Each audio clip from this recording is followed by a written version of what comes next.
असर्टेनमेंट्स of price में कि sir price कैसे कैसे डिटरमाइन होती है ये पढ़ा था, रीजनेबल प्राइस क्या होती है ये पढ़ा था। अपने को अभी पढ़ना बाकी है valuation bye third party.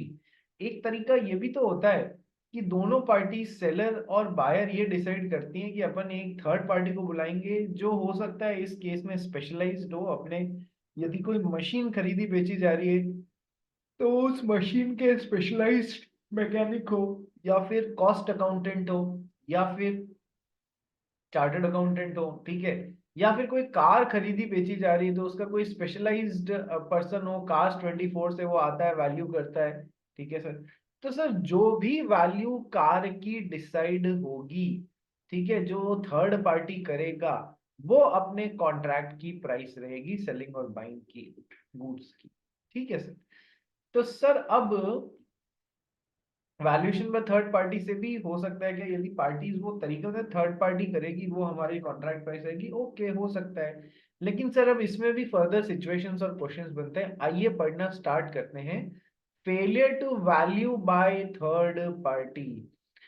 Sir क्या होता है, बोलते हैं ये कार रही, सेलर ने बायर को बोला मैं इस कार की ओनरशिप आपको दूंगा, अभी फर्दर दूंगा, अभी दी नहीं है, ओनरशिप दूंगा मैं आपको, जो भी थर्ड पार्टी वैल्यू करेगी उस पे दूंगा, ठीक है। लेकिन सर थर्ड पार्टी आती है, काफी सिचुएशंस हो सकती हैं, थर्ड पार्टी ने वैल्यूएशन कर दिया तो सर दोनों के बीच में कॉन्ट्रैक्ट एग्जीक्यूट हो गया, वो एग्रीमेंट टू सेल सेल में कन्वर्ट हो गया, ठीक है सर। थर्ड पार्टी आती है और थर्ड पार्टी मना कर देती है कि सर मेरे को इस मशीन का वैल्यूएशन करने का एक्सपीरियंस नहीं है, मैं नहीं कर पाऊंगा वैल्यूएशन, ठीक है। तो मना कर दिया, ओके डन, खत्म, कोई बात नहीं, तो फिर ये यही खत्म हो गया सर। लेकिन है ना, कई बार क्या होता है, आइदर ऑफ सेलर या बायर बदमाशी करते हैं। वो क्या करते हैं कि सर थर्ड पार्टी को वैल्यूएशन करने से रोक देते हैं, वो उसको वैल्यूएशन करने ही नहीं देते हैं। कैसे? बायर जो है वो थर्ड पार्टी को बाहर से बुलाया, मान लो मुंबई में है ये प्रोडक्ट पड़ा है, गुड्स पड़ा है, थर्ड पार्टी पुणे से आ रही है, बायर के पास में आई, बायर उसको गुड्स के पास में ले जाने की बजाय कभी इधर घुमा रहा है कभी उधर घुमा रहा है, उसको गुड्स तक पहुंचने ही नहीं दे रहा है। एंड में वो थक हार के चली जाती है कि यार इनको पता नहीं मेरे से क्या चाहिए। तो यदि ऐसा भी हो सकता है किसी पार्टी के कारण यदि वो वैल्यूएशन नहीं कर पाया तो वो पार्टी रिस्पॉन्सिबल होगी, कैसे होगी अपन पढ़ते हैं। सर बायर तो उस थर्ड पार्टी को सेलर के पास में लेके गया, लेकिन सेलर कभी इधर जा रहा है, मिल ही नहीं रहा है, छुप जा रहा है कि नहीं मैं तो अभी बिजी हूं, मैं मिलूंगा नहीं, ताकि उसको माल बेचना नहीं पड़े। तो सर ऐसा भी होता है कि आइदर पार्टी एट फॉल्ट, और उसकी रेमेडी क्या है, मतलब कोई पार्टी के कारण वो वैल्यूएशन नहीं कर पा रहा है, आइदर सेलर या आइदर बायर के कारण, ठीक है। तो वैल्यूएशन बाय थर्ड पार्टी पढ़ते हैं। ऋचा, मिदुष, प्रिशा, श्रेया बियानी, सुहान गोयल, कनव, वीडियो ऑन करो। जश शाह, एंसल, सर। विनीत। हाँ जी। सर मैं वीडियो ऑन कर रहा हूँ तो मीटिंग लैग हो रही है। अच्छा, किसी के जेन्युइन प्रॉब्लम है वो समझ में आता है, नॉन जेन्युइनली एकदम वो सिक्का बीच में आएगा तो वीडियो ऑन करूंगा वो वाली बात मत करो, ठीक है। चलो, पहला point, failure to value by third party. Daksh Agarwal पढ़ भाई। Failure to value by third party, subsection 1 of section 10, where there is an agreement to sell goods on the terms that the price is to be fixed by the valuation of a third party, and such third party cannot or does not make such valuation, the agreement is thereby avoided. That is, agreement becomes void. However, when the buyer has received and appropriated the goods, he is bound to pay a reasonable price for them. For them, ये बड़ा ही जोरदार point है जो last line लिखी हुई है ना।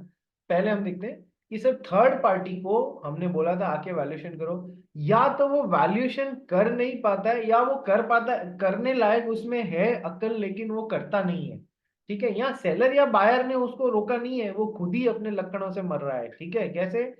Sir third party valuation करने के लायक ही नहीं है, वो आके बोलते हैं सर मैं तो ऐसी वैल्यूएशन पहले कभी की नहीं, या फिर वो कर सकता है पर वो आ ही नहीं रहा है वैल्यूएशन करने के लिए। तो सर वो कॉन्ट्रैक्ट क्या हो जाएगा, वैलिड कॉन्ट्रैक्ट वॉइड कॉन्ट्रैक्ट में कन्वर्ट हो जाएगा, यानी कि वो एग्रीमेंट बिकम्स वॉइड, ठीक है, खत्म हो जाएगा। नेक्स्ट, लेकिन सर अब ये देखो, ये इस अकेली लाइन पे क्वेश्चन बन जाते हैं, इस अकेली लाइन पे क्वेश्चन बन जाते हैं। However, when the buyer has received and appropriated the goods, का मतलब है अप्रोप्रिएशन ऑफ गुड्स क्या होता है, मैं आगे आपको अपन को डिटेल में पढ़ना है, अभी जस्ट ये समझ लो कि सर सेलर ने और बायर ने, पूरी ध्यान से सुनना, सेलर और बायर ने आपस में डिसाइड किया, ये मैं अपनी कार आपको बेचने की बात कर रहा हूं, जो भी थर्ड पार्टी वैल्यूएशन करेगी, जो भी थर्ड पार्टी वैल्यूएशन करेगी वो आप पैसे मेरे को दे देना। ठीक है, थर्ड पार्टी कब आ रही है सर? 5 दिन बाद आ रही है। बाहर बोलता है सेलर को, जो भी थर्ड पार्टी वैल्यूएशन करेगी वो पैसा मेरे को देना ही है, मेरे को कार की जरूरत है, आप अभी दे सकते हो। तो सेलर ने बायर को कार दे दी। देखो क्या हो रहा है, सेलर ने बायर को कार दे दी। ठीक है सर, तो इसका मतलब क्या हुआ, buyer has received and appropriated the goods. Received का मतलब तो आप समझ गए कि सर कार बायर को मिल गई, और अप्रोप्रिएटेड द गुड्स का मतलब है कि सर अप्रोप्रिएशन क्या होता है, सेलर ने माल छाटा और बायर ने उसको अप्रूव कर दिया, या बायर ने माल छाटा और सेलर ने उसको अप्रूव कर दिया in relation to the contract जो भी इन्होंने आपस में खरीदने और बेचने का बनाया था। तो sir appropriation is done by either the seller with the consent of buyer और by the buyer with the consent of seller. ठीक है, तो वो अप्रोप्रिएशन कहलाता है। कैसे, देखो मैंने आपको एक और एग्जांपल बताया था ना कि सर 1000 बोरी गेहूं है, उसमें से कॉन्ट्रैक्ट बनाने के बाद में 300 बोरी गेहूं अलग निकाल लिए गए। कॉन्ट्रैक्ट बनाते समय निकाल लेते तो ये स्पेसिफिक गुड्स हो जाता, लेकिन सर कॉन्ट्रैक्ट बनाने के बाद में 300 बोरी निकाले, किसने निकाले? कि सर सेलर ने अपने गोदाम से निकाले। सर अब वो माल बायर को भेजा गया, बायर भी उसको चेक करेगा कि हाँ ये एज पर द कॉन्ट्रैक्ट है या नहीं है, और उसको अप्रूवल दे देगा और अप्रोप्रिएट कर देगा कि हाँ कॉन्ट्रैक्ट में यूज किया जा सकता है, बिल्कुल सही है। या फिर, तो ये appropriation of goods done by the seller with the consent of the buyer हो गया। और ऐसा भी हो सकता है बायर खुद गोदाम में गया कॉन्ट्रैक्ट बनाने के बाद में, सेलर से परमिशन लेके 300 बोरी जो उसको चाहिए थे वो उसने अलग से छांट लिए, बाहर निकाल के ले आया। तो बायर ने गुड्स को छाटा, प्लस सेलर ने बोला, अप्रूवल देख के बोला हाँ ये ले जाओ आप, कोई दिक्कत नहीं है, ये कॉन्ट्रैक्ट के हिसाब से सही है। तो अप्रोप्रिएशन ऑफ गुड्स अभी और डिटेल में पढ़ेंगे, अभी के लिए इतना समझ लो, done by the buyer with the consent of the seller और done by the seller with the consent of the buyer. Appropriation में दोनों की कंसेंट लगती है। ठीक है सर, और अप्रोप्रिएशन का मतलब क्या होता है कि सर वो कॉन्ट्रैक्ट में यूज होने के लिए बिल्कुल अब लगा दिए गए हैं। That is the main meaning of the word appropriation. ठीक है, अभी भी पढ़ना बाकी है, अभी के लिए इतना इतना समझ लो। दक्ष अग्रवाल बोल, क्या हुआ? बट मुझे इसका रिलेशन वैल्यूएशन से समझ में नहीं आया सर। अप्रोप्रिएशन तो मतलब एक गुड्स, मतलब जो छाटे गए या फिर सॉर्ट आउट किए गए हैं छाटेगा उनको या अप्रूव। सॉर्ट आउट किए गए हैं, या फिर सेलर और बायर दोनों ने उसे कॉन्ट्रैक्ट में यूज लेने के लिए एक तरीके से अपना अप्रूवल दे दिया है। तो सर वो अप्रूवल जो उनने दिया है हाँ, वो उनने क्या उसकी वैल्यूएशन के बाद दिया है वैल्यूएशन क्या नहीं नहीं नहीं नहीं, ये कभी भी हो सकता है, पहले बाद में, बिना तो वैल्यूएशन मतलब के, अगर वैल्यूएशन के साथ में। बीच में अपन दोनों के बीच में कॉन्ट्रैक्ट बन रहा है, तो अगर हाँ मैंने अप्रूवल दे दिया आपको, तो हाँ, मतलब चाहे फिर कुछ भी वैल्यूएशन हो मुझे वो लेने ही पड़ेंगे गुड्स। मैं वही बता रहा हूँ, थोड़ा सा ठंड रख, अभी क्लियर हो जाएगा तेरे को। ठीक है, अप्रोप्रिएशन में दोनों की कंसेंट जरूर आती है। The goods have been appropriated specifically for using in the contract. ठीक है, असर्टेनमेंट एंड अप्रोप्रिएशन एक कंबाइंड प्रोसेस होता है, ये आगे जाके पढ़ेंगे। Goods have been ascertained and appropriated, ये कंबाइंड प्रोसेस होता है, अभी के लिए इतना ही समझ ले बस। ठीक है, अब सर क्या होता है कि सर सेलर ने अपनी कार, जो 4 दिन बाद थर्ड पार्टी आने वाली थी, बायर ने बोला यार जो भी वो बोलेगा मैं पैसे तो आपको दे ही दूंगा, कोई दिक्कत नहीं, आप मेरे को कार अभी दे सकते हो क्या? तो सेलर ने बोला हाँ ले जाओ। तो goods have been received by the buyer and appropriated, यानी कि कॉन्ट्रैक्ट में के अनुसार यूज करने उसने चालू कर दिए। ठीक है, अप्रूवल तो हो ही गई, यूज भी करने चालू कर दी, इसने अपने भोग लगा लिया उसको। ठीक है, तो सर तब, अब ये थोड़ी टिपिकल सिचुएशन हो गई है। जनरली अभी तक गुड्स यदि अप्रोप्रिएट नहीं हुए होते और थर्ड पार्टी ने वैल्यूएशन करने से मना कर दिया या वो कर नहीं पा रही है, तो सर ये कॉन्ट्रैक्ट यहाँ पर खत्म हो जाता। लेकिन सर गुड्स यदि अप्रोप्रिएट हो गए, सेलर ने बायर को गुड्स दे दिए, बायर ने रिसीव कर दिया और अप्रोप्रिएट कर दिए टुवर्ड्स द कॉन्ट्रैक्ट, बिल्कुल, तो सर अब थर्ड पार्टी आती है, वैल्यूएशन कर देती है तो बहुत अच्छा, बायर सेलर को उतना पैसा दे देगा। लेकिन थर्ड पार्टी जो है वो वैल्यूएशन को करने से मना कर देता है। थर्ड पार्टी वैल्यूएशन करने में खुद को अक्षम बता देता है या करता नहीं है, भले अक्षम ना हो तो भी। तो सर अब ये कॉन्ट्रैक्ट कैंसिल नहीं होगा, ये एग्रीमेंट या कॉन्ट्रैक्ट वॉइड नहीं होगा, रेदर क्या होगा कि sir buyer would pay the seller a reasonable price, buyer would pay the seller a reasonable price. इस पे एग्जाम में क्वेश्चन आए हुए हैं, एग्जैक्टली जो कार के क्वेश्चन मैंने आपको अभी बताया ना वो आए हुए हैं। अभी अपन करेंगे नीचे जब टेबल करेंगे तब करेंगे, ठीक है सर। अब buyer would pay the seller, can seller ask for his car back from the buyer? No sir, contract खत्म नहीं होगा। कार यदि गुड्स को थर्ड पार्टी के वैल्यूएशन की सिचुएशन है, गुड्स को अलग निकाल के अप्रोप्रिएट कर दिया गया और बायर के द्वारा रिसीव कर लिया गया और यूज लेना स्टार्ट कर दिया गया, तो फिर अब थर्ड पार्टी भले ही वैल्यूएशन नहीं करे, since the goods have been received by buyer and appropriated towards the contract, sir अब ये इसे यदि थर्ड पार्टी वैल्यूएशन करने से मना कर देती है, नहीं कर पाती है, तो बायर सेलर को एक रीजनेबल प्राइस पे करेगा, ठीक है। और यदि सेलर ने अभी तक गुड्स बायर को दिए ही नहीं है और उसने अप्रोप्रिएट किए ही नहीं है और थर्ड पार्टी ने वैल्यूएशन करने से मना कर दिया, तो sir seller is not bound to give this car to buyer. Buyer कितना ही चिल्लाते रहते थे कॉन्ट्रैक्ट था, अरे थर्ड पार्टी ने वैल्यूएशन किया नहीं है, वो तो पहली वाली कार मैंने तुमको दे दी, पहली वाली कार तुमको दे दी, तुमने अप्रोप्रिएट कर ली, इसलिए तुमको रीजनेबल प्राइस जो भी अपने बीच में डिसाइड होती है वो देनी पड़ेगी।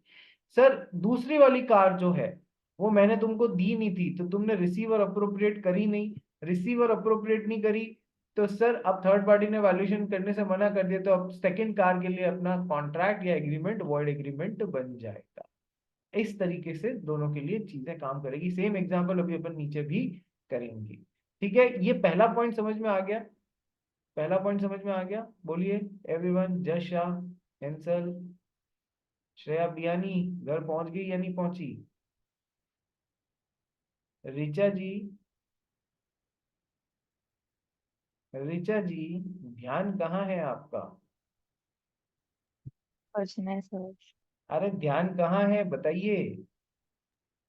इधर ही है सर, इधर ही। नहीं इधर तो नहीं है ध्यान आपका, आपकी राइट साइड में जा रहा है बार बार। Sorry sir.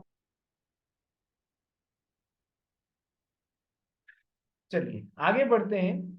Either party at fault, third party valuation इसलिए नहीं कर पा रही है कि या तो बायर उसको वैल्यूएशन करने से रोक रहा है या सेलर उसको वैल्यूएशन करने से रोक रहा है। जब किसी पार्टी की फॉल्ट के कारण थर्ड पार्टी वैल्यूएशन नहीं कर पा रही है तो फिर क्या और उसकी क्या रेमेडी होगी, पढ़ भाई।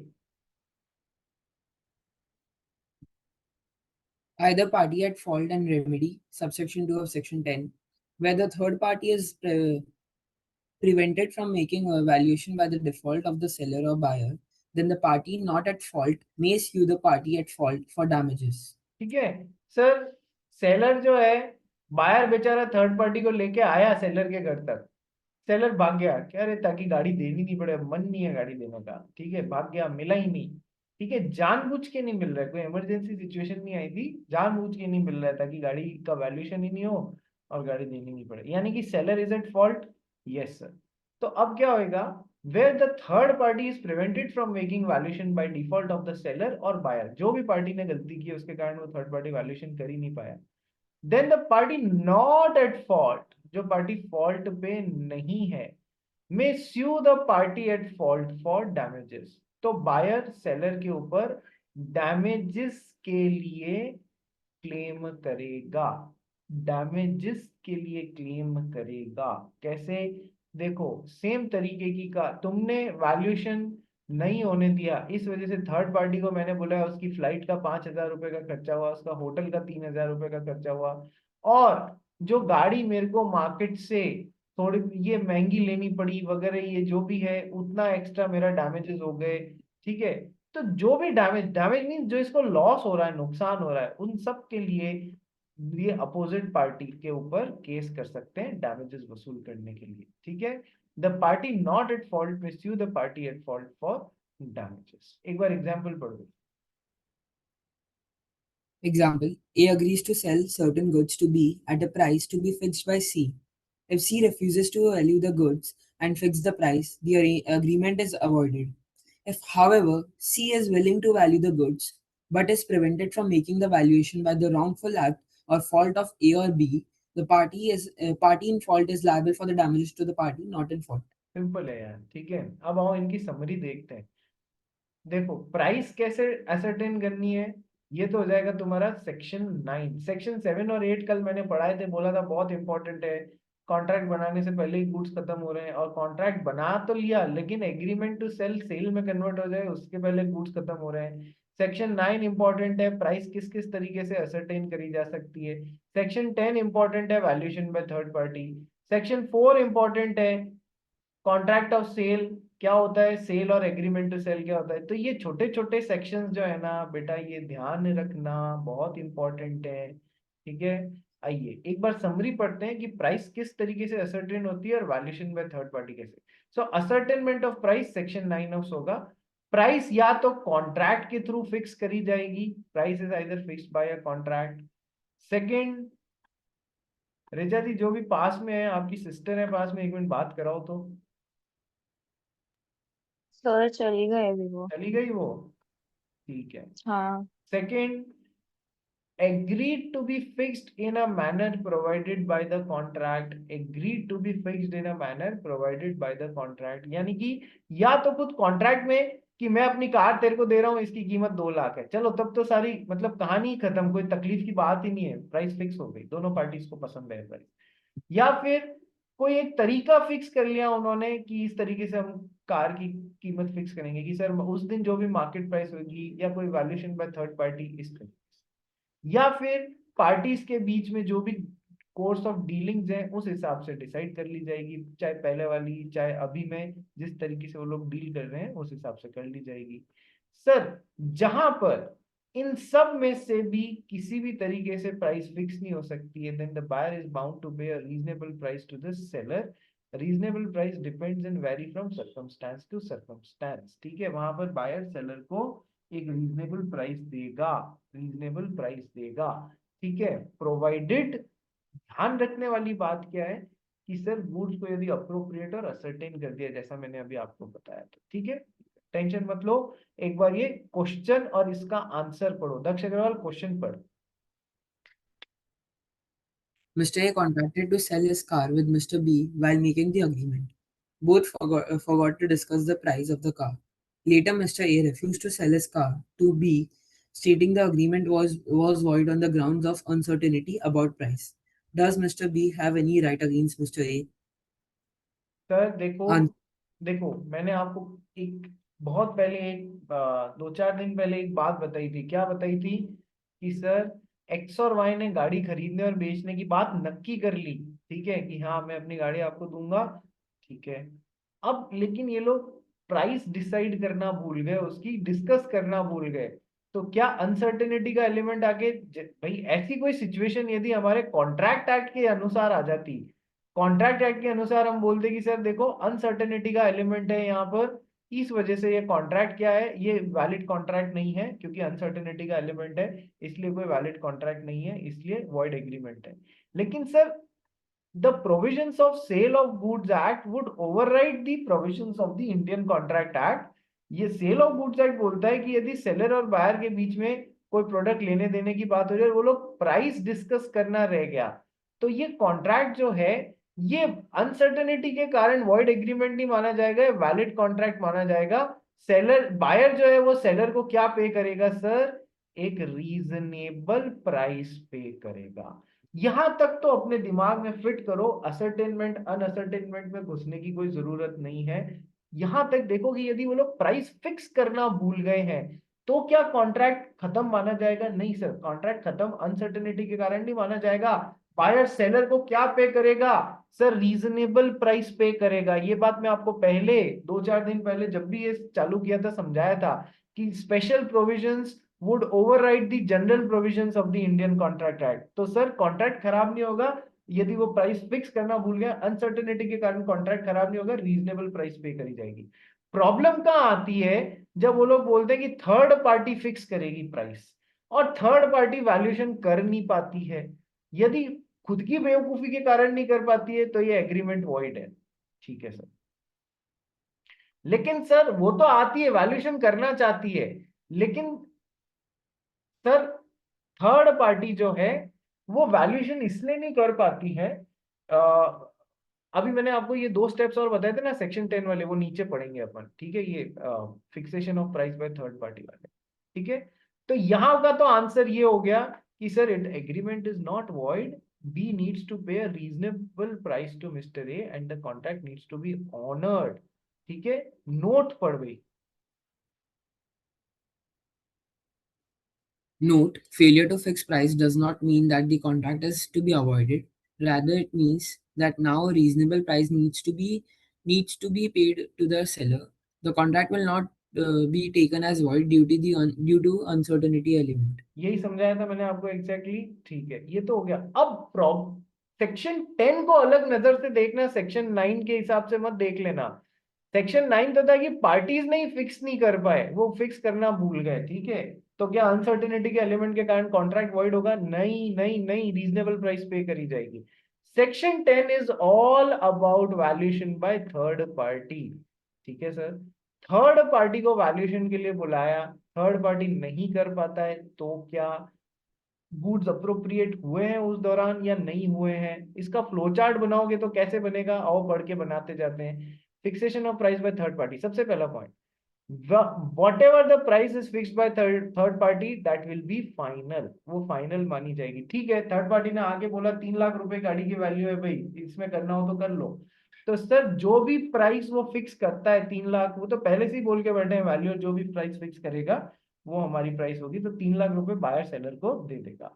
लेकिन सर थर्ड पार्टी वैल्यूएशन कर ही नहीं पा रहा है, failure by third party to value the goods without any fault of the buyer और सेलर। तो अब इसमें दो सिचुएशंस आती है, फ्लो चार्ट यहां से बनेगा। थर्ड पार्टी आया, थर्ड पार्टी ने वैल्यूएशन कर दिया, तो सर सेलर और बायर के बीच में वो प्राइस फिक्स हो गई, कॉन्ट्रैक्ट उस प्राइस पे एग्जीक्यूट हो जाएगा।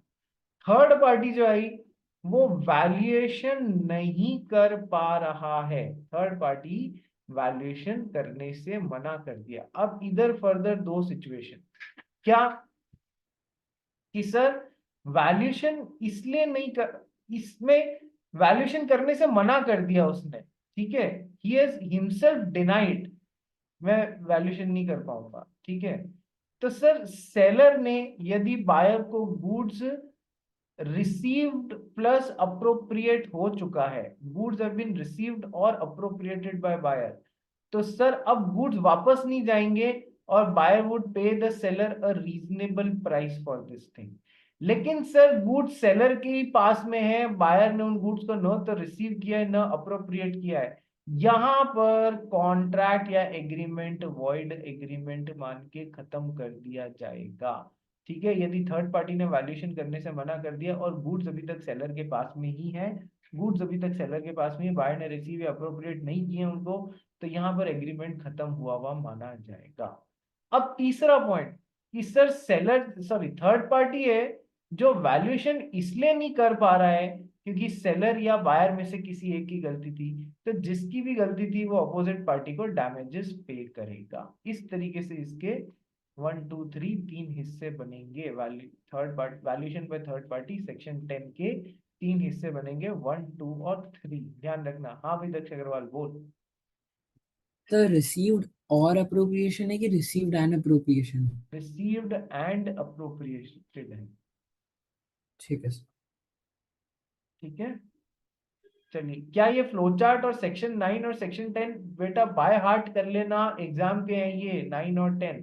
वापस बताऊं एक बार, वापस बताऊं, section 9 valuation by third sorry section 9 price जो है कैसे कैसे फिक्स होगी, नहीं सर आ गया। सेक्शन 10 की सर तीन सिचुएशन होगी, valuation bye third party section 10 की सर उसने जो प्राइस लगा दी थर्ड पार्टी ने वो फाइनल। ठीक है सर, वो प्राइस इसकी वैल्यूएशन नहीं कर पा रहा है। अब सर इसमें क्या, वैल्यूएशन इसलिए नहीं कर पा रहा है क्योंकि उसने खुद ने मना कर दिया। गुड्स अप्रोप्रिएट हुए क्या अभी तक? नहीं सर, गुड्स सेलर के ही पास में है।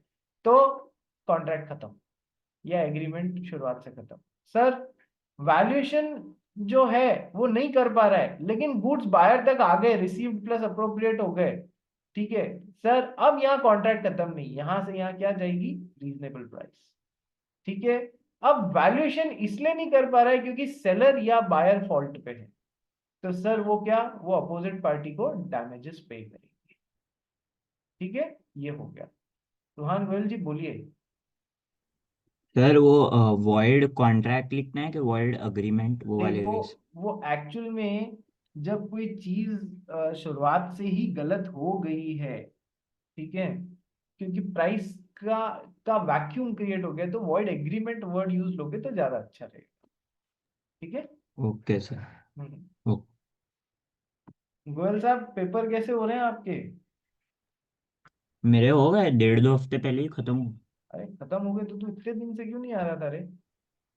नहीं आ रहा था, आ बस रहा वो था। एक दिन प्रैक्टिकल था बीच में, वो इसलिए नहीं आया था, वरना रोज आ।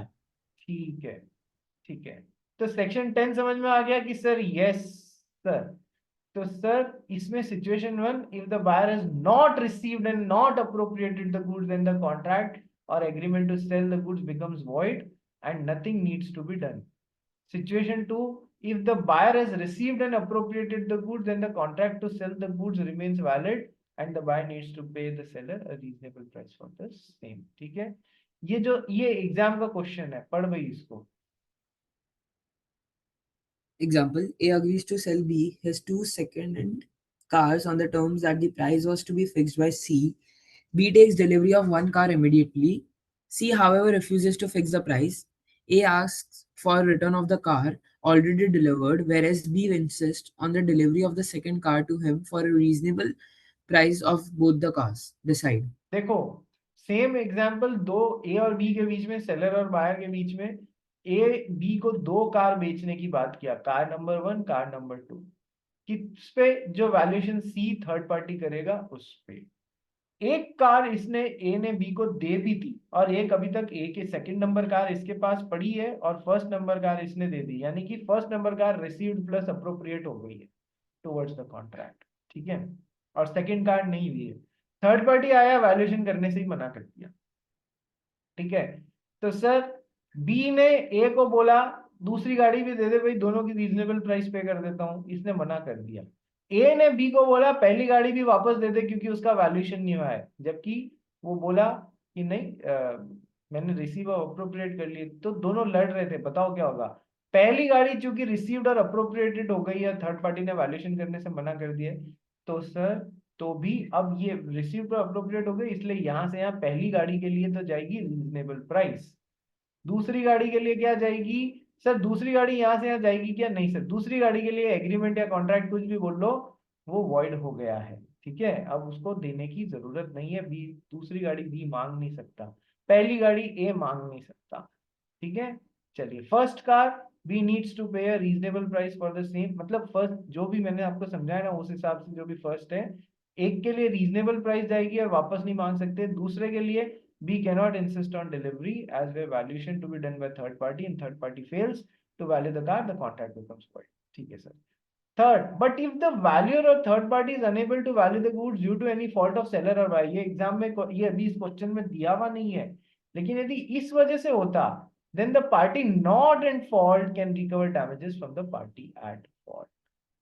समझ में आ गया chapter, section, introduction, formation of the contract, sale और एग्रीमेंट टू सेल में डिफरेंस क्या होता है, yes sir.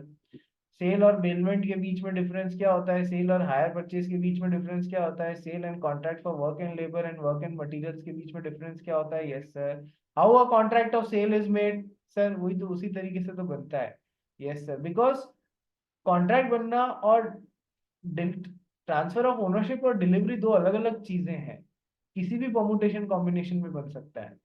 Sir section 7 section 8 contract बनाने से पहले ही माल खत्म, कॉन्ट्रैक्ट बनने के बाद लेकिन एग्जीक्यूट होने से पहले माल खत्म, सेक्शन 7 एंड सेक्शन 8।